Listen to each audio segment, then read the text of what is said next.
پیش ہے ہندی زبان میں اپڈیٹ۔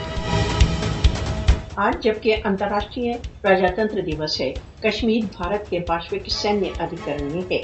अंतर्राष्ट्रीय प्रजातंत्र दिवस पर भारत ने कश्मीरियों के स्वयं निर्णय के अधिकारों को अपनी सैन्य शक्ति के दमन द्वारा स्वयं को एक झूठा प्रजातंत्र सिद्ध कर दिया है। भारत ने निरंतर कश्मीरियों के अपने राजनीतिक भविष्य के निर्णय के प्रजातांत्रिक अधिकार को नकार कर स्वयं को एक झूठा प्रजातंत्र सिद्ध कर दिया है। आज जबकि प्रजातंत्र का अंतर्राष्ट्रीय दिवस है, भारत द्वारा अवैध रूप से अधिकृत जम्मू कश्मीर में भारत का तथाकथित प्रजातंत्र का नग्न रूप सामने आ रहा है। कश्मीरियों के मूल अधिकारों के उल्लंघन ने भारत के तथाकथित सबसे विशाल प्रजातंत्र के ढोंग का पर्दाफाश कर दिया है। कश्मीर के हत्या क्षेत्रों में भारत के तथाकथित प्रजातंत्र की प्रतिदिन मृत्यु होती है। भारत शक्ति के बल पर कश्मीरियों की अपने स्वयं निर्णय के अधिकारों की मांग को मौन नहीं कर सकता।